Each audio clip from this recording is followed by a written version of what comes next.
Today, we are talking about self-care practices on Set to Love. My name is Eva Payne. Let's go.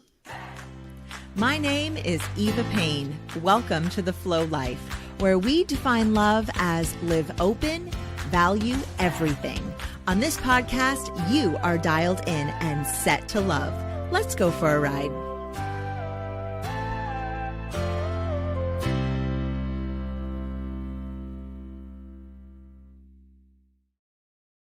Happy Monday morning, everyone. My guest, Sandy, has yet to arrive. So I don't know if she will or not. If she doesn't, we will reschedule. However, I still wanted to give you some self-care ideas.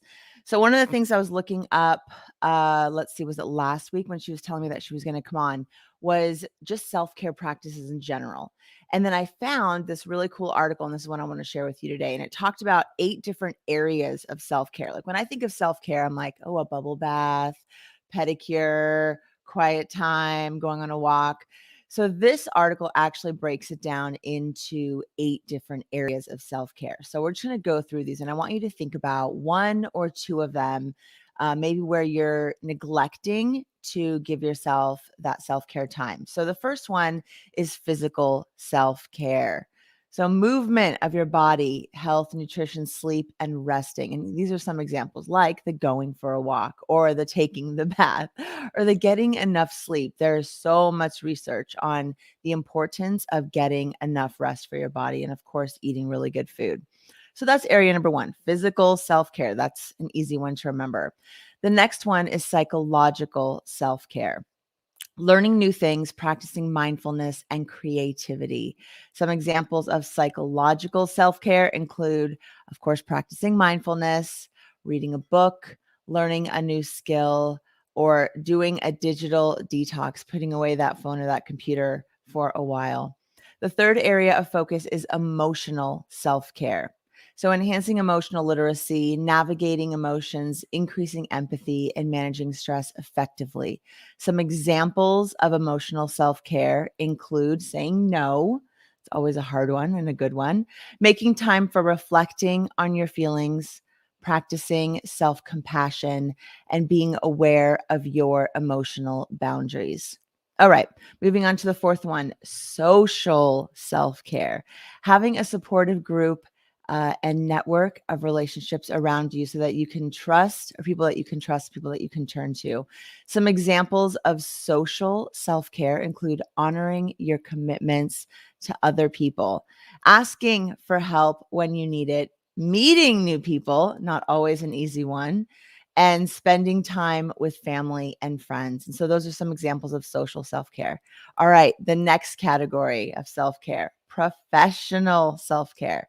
Sharing your strengths and gifts, having clear professional boundaries, and living your purpose.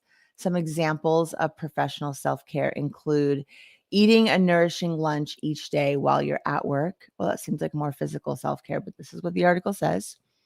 Negotiating your needs, having clear professional boundaries. I know that's a big one, especially with one gal that I'm working with over the last year. Just creating those professional boundaries, being able to say what you think at work is huge self-care.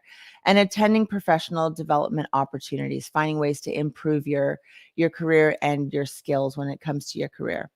All right, number 6, environmental self-care. Having an organized, well-maintained, and clutter-free work, business, and home environment. Having clean clothes and a clean and well-maintained mode of transportation. I laugh at that one. With 5 boys and an excursion, every time I go to the gas station, I try to take out a few pieces of trash.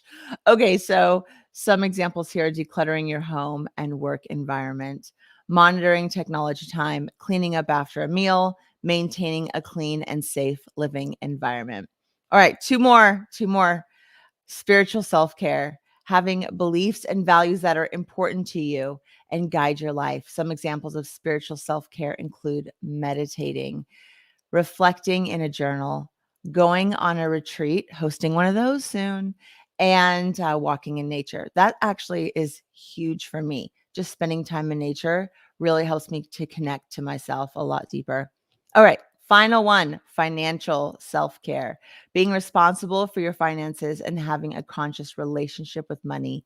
Some examples of financial self-care include knowing where your income is coming from, knowing where your expenses are due and paying them on time, completing your taxes responsibly and on time, and finally, spending and saving money wisely. So there you go, 8 different areas of self-care. Quick little Monday tip for you guys.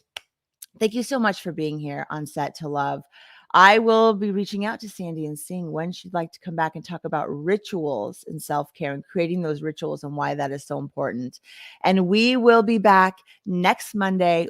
I with hopefully a guest next Monday.